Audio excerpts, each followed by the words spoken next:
started then. Welcome, everyone. This is the first annual Purple Circle pre-game show. I guess you can call it pre-auction show for the ribbon auction this year. It's sponsored by the Minnesota Livestock Breeders Association. The last couple days at the 4-H show, we've had a really strong competition of all species, and especially big congrats to your family, Joseph, for having Supreme Heifer last night. That is awesome. Really happy for you guys. Like I said, this is sponsored by the Minnesota Livestock Breeders Association. Dan, can you tell us their philosophies and how they really got doing this? Yeah, so I'm Dan Fox. I'm part of the organization here. The Minnesota Livestock Breeders is actually, I found out, fun fact, the longest running organization of its sort in the state of Minnesota since 1896. Wow. That is fantastic. So, yeah, it's a number of years, obviously, well over 100 at this point. So the Minnesota Livestock Breeders is involved heavily with promotion, education, using a lot of the funds that we'll get to later from this auction to support youth organizations around the state, generally around livestock production and other species. So it's really an organization that gets involved with educating youth and all around promotion, livestock breed associations. So it does a lot of great things around the state for production agriculture. Very well rounded. That is awesome. A new feature that was started, I believe it was 2 years ago, is the Champion Buyers Club. Joseph, do you want to elaborate on that and what that's done for the buyers? Definitely. So the Champion Buyers Club was an idea that we started 2 years ago to really recognize the foundational buyers of this auction, the ones that we really have relied on heavily over the years for support. They've keep coming back year after year after year, and we'll actually be talking to a few of those members here later this evening. But just kind of to give back to them, to recognize them, give them a little bit more recognition than what they get through this auction, but really to try and promote what they're doing, why they're doing it, what keeps them coming back for more and more. And just a couple fun facts about the auction. The auction began 39 years ago in 1980. Very cool. And it grossed $22,900 back then. The whole thing. The whole thing. Wow. Now, if you fast forward a couple years back to 2000, the gross for the auction was just over $103,000. Looking to 2010, it's kind of grown exponentially, and that's really a reason why we brought this Champion Buyers Club into existence, is to recognize the buyers that have really made this happen. It grew exponentially to $327,000. Last year, this is the best. We grossed $660,000. All of the money going back. The MLBA takes 20% from the gross funds, and what we do with that, like Dan said, we give it back to youth programming, promoting really production agriculture in the state. That is awesome. So, this year we're looking for another successful event. The Champion Buyers have been a big part of that. We really just wanted to give back and recognize them for helping us grow to the level that we're at right now. That is great. Dan, you had mentioned the scholarships are a really big part of what the MLBA believes in. Yep. And Joseph, you were on the committee for the scholarships this year. This year, I believe my statistics are right, there were 40 scholarships awarded for a total of $62,000. Yeah. That is so great. It was. I mean, honestly, I don't know that I've seen anything like it in the country. Just the amount of scholarships that we give out and the dollar amounts that are with it. I mean, not to look too much into the past, but the first time we gave out scholarships from the auction was in 1995, and we gave out one scholarship for $500.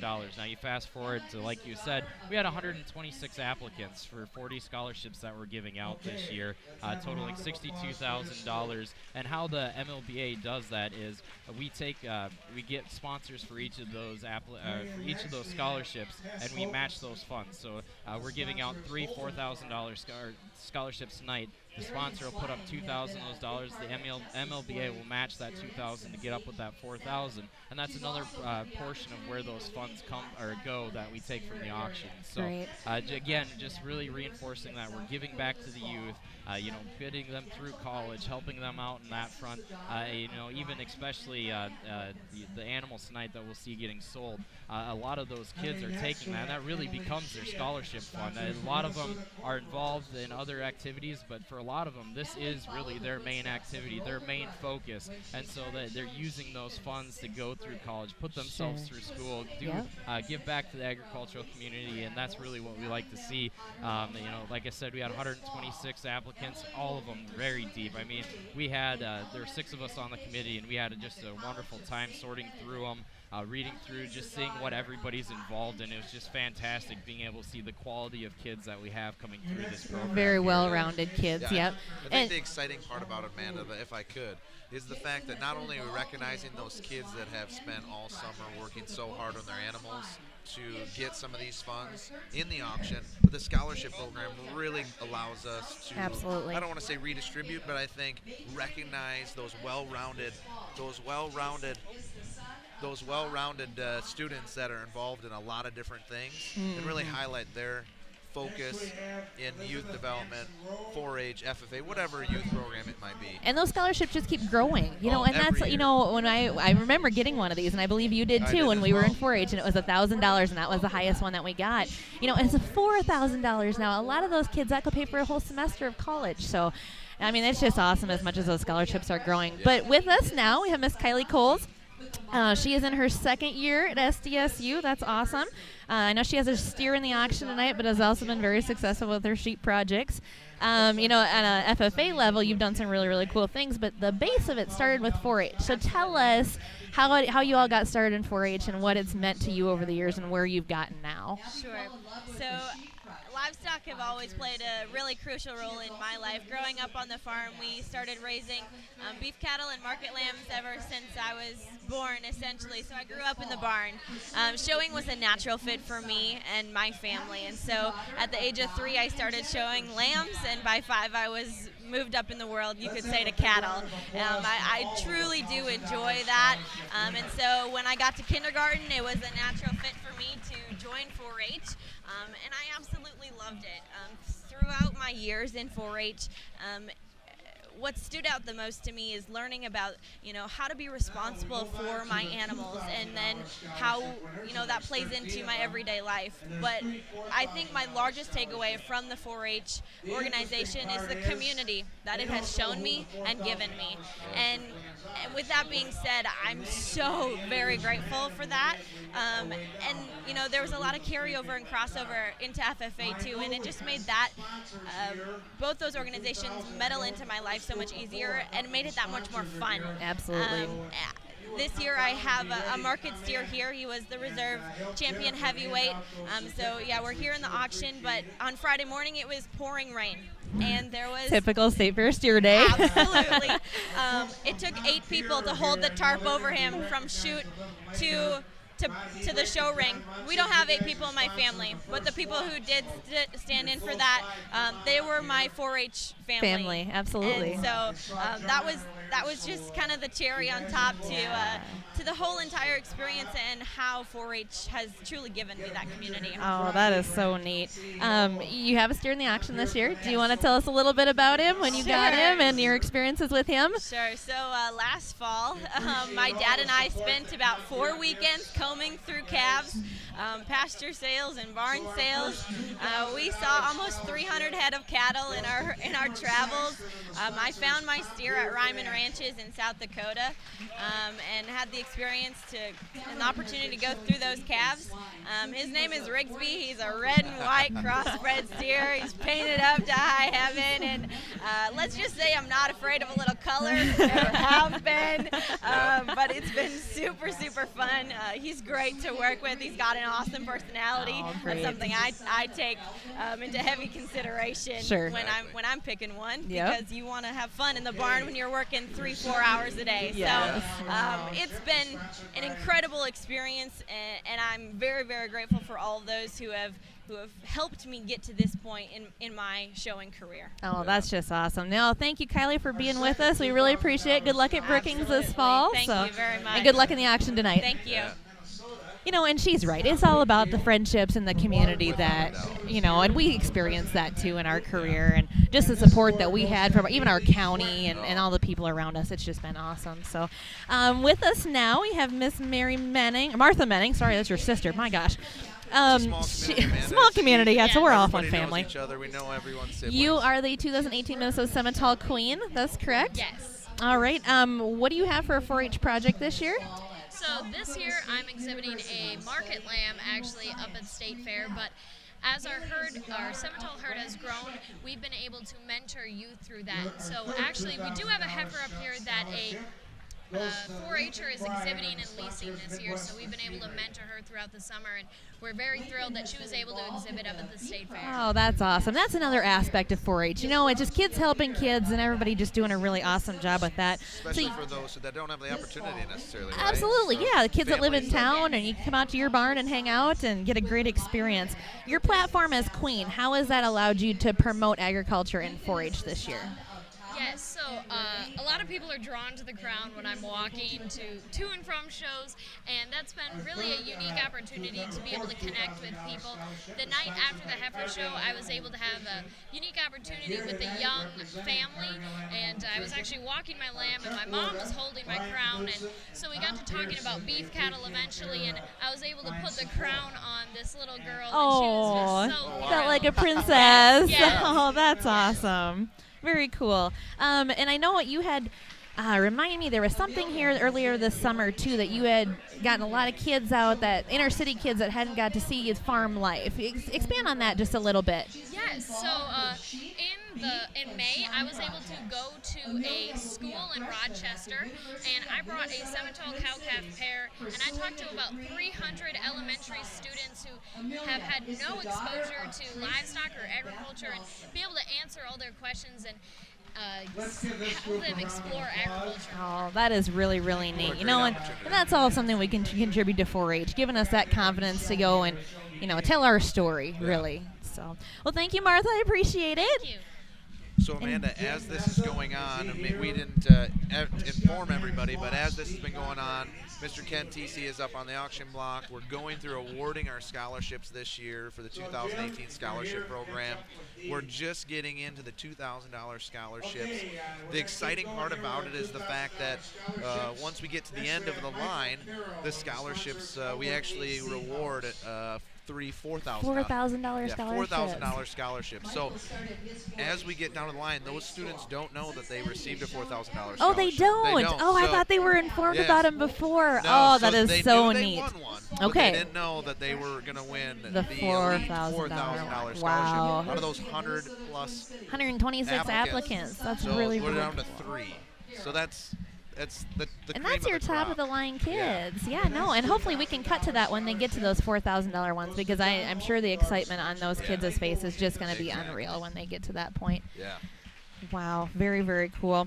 Well, we are. We're just waiting a couple minutes before we get one of our elite sponsors. Elite sponsors up here, yep. And they're really the lifeblood. Not that we don't appreciate every dollar that we receive, but these organizations that we highlight in the Champion Buyers Club. So the Champion Buyers Club, you guys, is it like a gala that you host? Or Yes. tell me about a little bit about that course. Buyers Club. So there's a minimum. So we actually require that if you're going to be a member of the Champion Buyers Club, you have to donate and contribute up to, there's no cap. we don't cap anything. Sure. But they have to the minimum is $5,000. So Okay. $5,000 above, they're a champion buyer, and or they were part of buying one of our champion species champions. So champion reserve, steer, lamb, hog, goat, dairy steer, market gilt. So there's 14 champions that we recognize. Okay. So the 14 champions are the Champion Buyers Club. Okay. So, but really what we're trying to focus with the Champion Buyers Club is the fact that our contributors, our buyers, are the champions. Sure. The contributors. Well, the impact that they're making on these kids' life is insane. It is a monetary donation, yes, but they're helping them build a program. They're starting a herd. They're getting them through college. It's huge. And I think that one thing we'll find is when we get some of our our benefactors up here is the fact that not only that, but they're investing in future people that can come and work in their for them. organizations. Yep. And they're looking for good kids like Kylee and Martha that, you know, have that agriculture base, that have been through the experiences, that are, you know, driven. They want to work for that company, and they know they'll do a great job at it. Without a doubt. I think the great thing about it is the fact that we've had so many good contributors that have allowed us to develop these kids. And look at these two young people. They're just out of high school, so well-spoken. Yes. Such great people to go out and promote agriculture and just be great people in the community. Great girls. Very, very well-rounded girls. You know, not only, and it happens with a lot of our 4-H kids, you know, we're not just specializing in one species. We're specializing in a couple, or we may have a non-livestock project. And, you know, and 4-H has so many really, really cool attributes that you can take, you know, your steer, and you can still bring a jar of salsa if you want to, right, you know? Exactly. I think the exciting thing is just the amount of leadership experience that they all get. So the leadership and their ability to go out in the community, whether it's livestock, non-livestock, and really develop as a person. So that's really where it's at. Alrighty. And with us now is Scott Wakefield. Welcome. Thank you for joining us today on the Purple Circle. Yes. Thanks for having me. Absolutely. It's a warm day out here, but I think we'll... The animals are doing great, and the bidders are all ready to go, so it's going to be a great auction. The excitement is building. Yeah, right, exactly. We'll have that $4,000 scholarship coming up here shortly. Oh, we're so excited about it. We were just talking about the impact that makes on those kids' lives. You know, like Dan and I were both awarded one when we were in 4-H, but it was 1,000. That was the highest one at that point. So the fact that it's 4,000 now is... I know! I hear you. So we do the $2,000 scholarship. We have for many, many, many years. We've had a lot of recipients, deserving recipients through the years, and so we just continue to do it. It's so much easier to do the scholarship, maybe because there's so many choices to bid on. Yeah, you know, absolutely. So there's so many choices. This way, it's a lot easier. You make the commitment or whatever, the money, continue to do it year after year after year. And you guys have been recipients before, so you know the help that it can be. And our recipient this year, Haley, she's going to South Dakota State University, and she's like, yeah, thank you so much. You know, she's living on campus, so right, you know, so there's books, expense, tuition, helps. Everything's going to add up. So she's very thankful. Yeah, that is the greatest part I think about this whole presentation, this whole organization, and what we're doing here tonight is just the building on the future of kids, building on the future of what they do. But Scott, tell us, what is the main motivation for you and your organization? What makes you want to just be a part of our this? image in agriculture. So a lot of our banks, we have 283 banks in the state of Minnesota, and they're all based in rural Minnesota. Okay. The majority of them, 90% of rural Minnesota. So this is a real representation of the banks that we have in our organization, the Independent Community Bankers in Minnesota. And we have actually bankers that are that have committed to bidding on some of the items that will be coming, the animals that will be coming, and so on. So we're, as a banking organization, we're really involved for the future of agriculture, because not only is it important for the kids and the families and the farmers, it's important for the communities in outstate Minnesota. And if they're strong and viable, we're strong and viable. Absolutely. Exactly. Absolutely. That's an excellent point. Yeah. Great. But thank you for joining us. Yeah, you bet. And we hope to see you around this evening. Yeah. And we thank you so much again for your contribution. Thanks so much for having me, guys. No, thank you. We appreciate your support. Thank you. Absolutely. So I didn't get to it, Amanda, but we did talk about the gala. So 2 years ago when we started the Champion Buyers Club, we will we have our gala in the fall, and that allows us to bring all these organizations in and really give them a thank you, sit them down for dinner, and it's a great evening coming up in November. Okay, great. So I think that we're getting to our close, those $4,000 scholarships. And I'm not sure if they're going to cut to these at home, but we'll be certain to tell you who those kids are when they bring them up here. Yeah, they're just off to our left here. They're here, and actually one of our main benefactors who's been a part for the last couple of years, Cargill Animal Nutrition, Tom Pearson and Brian Knudsen. Brian's going to be up here to thank them. So we're going to cut to those, and you'll be able to see those as they announce them. First one goes to Brett Neal of Freeborn County. Oh, Brett Neal, Freeborn County. Yeah. Brett's been very involved. Freeborn Brett County has just been has in such 4-H great for the kids past come out of there. 13 years and has been involved in the sheep and beef project for a number of years. He has become actively involved in the beef industry, both inside and outside. 4-H. He started a cattle embryo business using a 4-H heifer he raised and has continued to expand the business. Brett will be a sophomore at Minnesota State University Mankato, majoring in social studies education. Brett is the son of Eric and Chris Neal. Congratulations. If you want, they can go get a photo back here. Our second $4,000 scholarship winner, the sponsor, Skyride DMC, Mr. Don McClure, one of our great supporters from the Minnesota State Fair concessionaires. Unfortunately, he can't be here, but the winner of this $4,000 scholarship is Kendrick Beckett out of Nobles County. The State Fair concessionaires have Kendrick always been started awesome showing supporters. livestock in the 3rd grade and continues today. He's very involved in the beef project, showing cattle, and has passed on his knowledge to a number of 4-H'ers with his work on a number of showmanship clinics. He is also highly active in the swine and sheep project areas. He finds the biggest rewards of being involved with livestock are the leadership skills he has gained. Kendrick will be a sophomore at South Dakota State University, majoring in ag business with an animal science minor. Kendrick is the son of Tim and Stacy Beckett. Congratulations. Let's give Kendrick a big round of applause. Again, we're going to bring back our folks here from Cargill Animal Nutrition, and we appreciate their support. They're supporting one of our grand champions a little later, but they also, in addition to that, provided $5,000 in scholarship money for a $2,000 and two $4,000 scholarships. So please give our friends from Cargill Animal Nutrition a big round of applause. And our final $4,000 scholarship winner is Ryan Franz of Cottonwood County.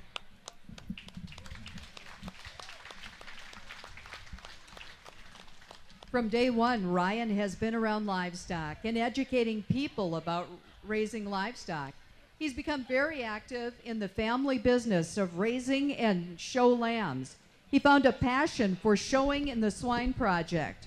What he enjoys the most are the clinics and petting zoos he's set up to help in educating 4-H'ers about showing techniques and general knowledge about livestock. Ryan will be a sophomore at South Dakota State University, majoring in animal science and dairy production with a minor in agronomy. Ryan is the son of Todd and M.K. Franz. Let's have a big round of applause for Ryan Franz. And what a wonderful program. Thank you to Jennifer Scusa and Linda Brecky. Give both of them a round of applause for helping us out here.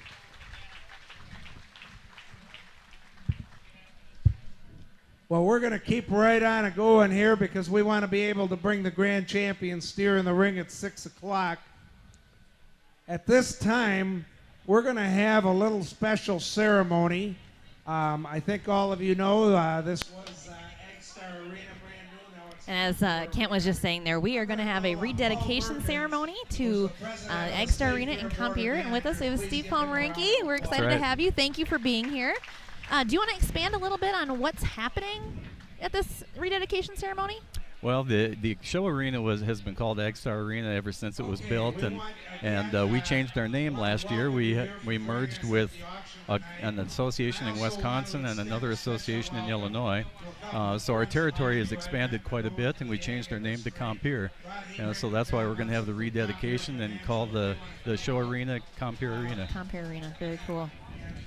Well, and I know, Steve, before they get started here, but Compeer's obviously always been a huge contributor, and I should say Eggstar has always been a huge contributor to this auction. What is it about this auction that makes Compeer want to come every year and donate thousands of dollars?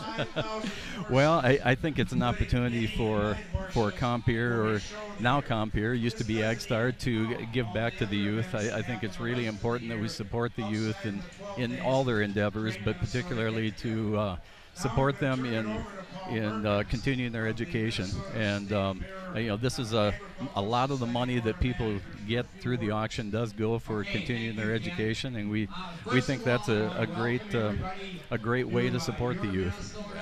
Without a doubt. Absolutely.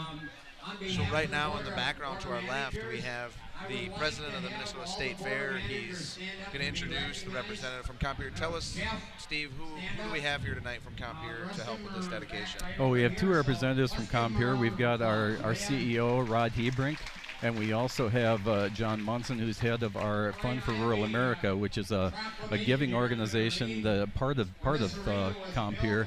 It's really a rural giving organization where we give funds for various different projects throughout our territory. Yeah. So another exciting thing, obviously it's a small world. We all have known each other for a lot of years, and I think that the very interesting thing about Compeer is you've invested in this program, and there's a lot of your employees that are former that livestock came through exhibitors. The 4-H program. Yeah, tell us a little bit about that. Yeah, that's right.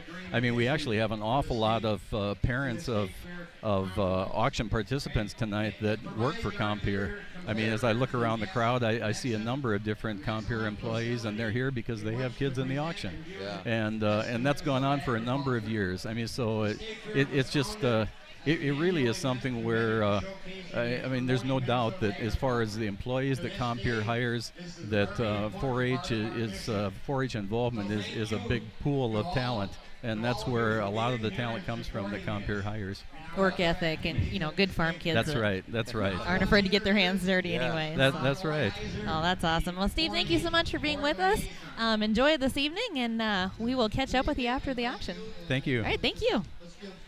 I'm seeing a reoccurring trend here. All these companies are so, passionate about helping our youth and helping them get a financial base started, and it's so wonderful to see. Yeah, without a doubt.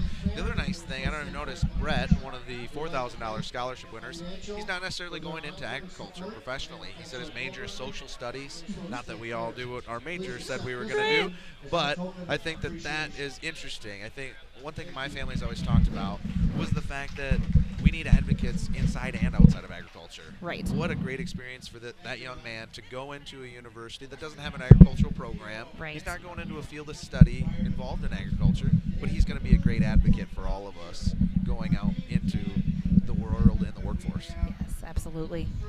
And with us now, Mr. Tom Pearson. Welcome. Greetings. Good evening. Thank you so much for joining us tonight. You're very welcome. It's a little warm. You got to take your hat off, let it breathe a little bit once in a while. Exactly. It's a little humid in here. So, Tom, you're part of Cargill Animal Nutrition, CAN for short. You guys joined us again last year as a major contributor. We appreciate your support so much. Thank you for being involved again. Tell us about Cargill Animal Nutrition, the scope. I know Cargill's a pretty large organization worldwide. How does Cargill Animal Nutrition fit inside of the Cargill Incorporated business? Very good questions, Dan. And so Cargill is a 150-plus-year-old company, and so one of our first businesses after grain trading was in the animal feed business. And so that has now grown to 250 locations scattered around the world. We have 3 main business units, one that is in what we would call compound feed or complete feed. One is in premix, and then most recently we've gotten very serious in the aquaculture business. So it's 3 big business units, part of animal nutrition, part of Big Cargill. Wow, that is awesome. Wow. So what was it about it? I know that your 4-H and FFA youth livestock is close to your heart personally, but what was it within this organization that drew Cargill back to be a benefactor here at the auction? It really called out that we are a little bit of that hometown corporation. And so we felt it was very important, especially in the agricultural world, to be able to come back and contribute. And so that was the reason that we came back 2 years ago, and certainly an honor again to be back this year. And some of those young people that we know from a scholarship standpoint are just top-notch kids. And so it's just fun to see them receive those funds, know that they will do good things when they take them off to college. Yeah, because tonight, Shelby, who is also on our committee, she works for Cargill Animal Nutrition, and she said that she worked to organize some of the scholarship recipients from last year, so you guys could have an opportunity to meet them, have a few minutes, talk about their futures. What kind of experience was that for you and your team? Yeah, it was just a one-off deal that we decided, hey, we should get together with last year's winners. And so we had the champion barrow exhibitor from a year ago and then 3 scholarship winners. And so it was just fun to sit down and, you know, find out how the college is going for them, what their future plans are. And we heard things about, you know, I'm going to be done in 3 years. Should I go back for a 4th year? A young lady that's considering grad school. Another one that's in elementary education that's getting ready to teach at some point. And so just rock solid young people that it's fun to be a part of. That's really cool. And, you know, it's kids that you see hiring potential in as well for your company. Absolutely. We certainly do have our ulterior motives because we see these young people as opportunities down the road to come join our workforce. Sure. Yeah, and you have a number, right? That was sort of the driving force at the beginning of this when you got back involved, was that within just CAN, you have a number of alumnus that are from this organization. Yeah, we probably have somewhere between 15 and 20 people that we found had connections to the auction, either through a scholarship or putting an animal through the auction. And so we had a really good, strong base. It was kind of fun to do the sleuth work, and all of a sudden we discovered, you know, through maiden names and all that kind of stuff that, hey, you were a scholarship winner in 2005 or 2010. So, yeah, it was kind of coming full circle, so it was good to do it. That's really awesome. Well, thank you so much, Tom, for joining us, and we appreciate your funding and your support for this organization. I know Amanda and I, from the bottom of our hearts, thank you so much. Thank you very much. It is an honor. Thank enjoy you for the having action me. tonight. Yeah, enjoy yourself. All right, take care. So next up, Mr. Kevin Papp's going to join us from Minnesota Farm Bureau.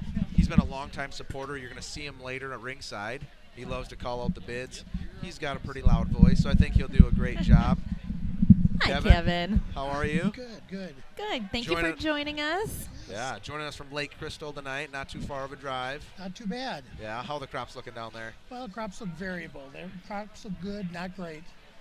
But certainly it was too wet early, some drown down spots, low spots, things like that. But quite frankly, not as bad as southwest Minnesota, where they really got dumped on.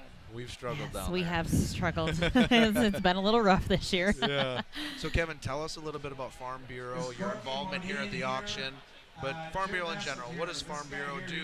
What are you all about? What is your mission as an organization? The Farm Bureau, we're the largest general farm organization, not only in Minnesota, but also in the United States. We've got over 30,000 members in Minnesota, and it's really to be an advocate for agriculture, driven by the beliefs and the policies of our members. So a lot of issues on policy development, policy implementation, different political action, but also as far as the image of agriculture, people to understand who today's farmers and ranchers are. So spend a lot of time. We're 100 years old this year. You guys are awesome advocates for ag. You know, we really, really appreciate that. Yeah, 100 years. That's incredible. They almost had the MLBA beat. Almost. But Kevin, so what is it that drives Minnesota Farm Bureau to be involved specifically here? Is it close to your heart personally? Just the involvement? Well, certainly it's the last 100 years and all the involvement, but quite frankly, it's the next 100 years. Yeah. It's the next generation, the leadership, and things like that.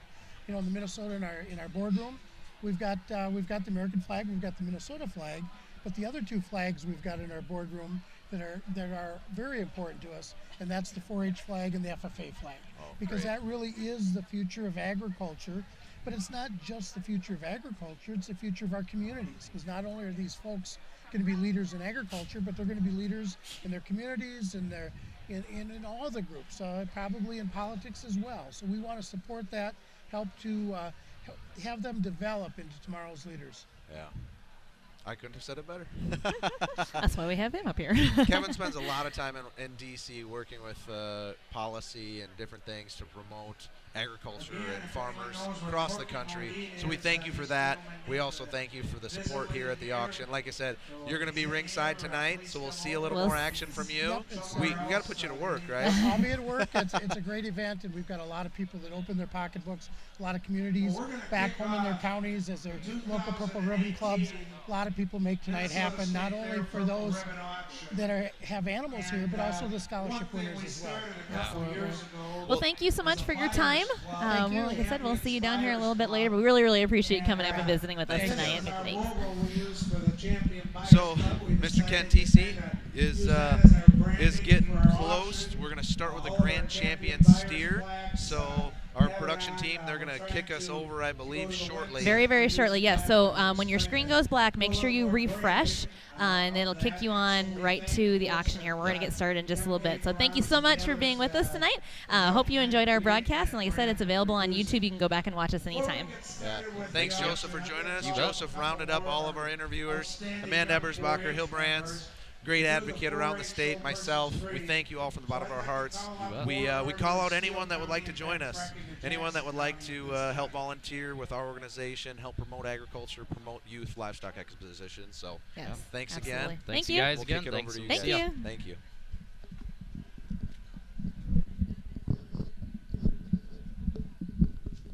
So here's Lauren and Matt.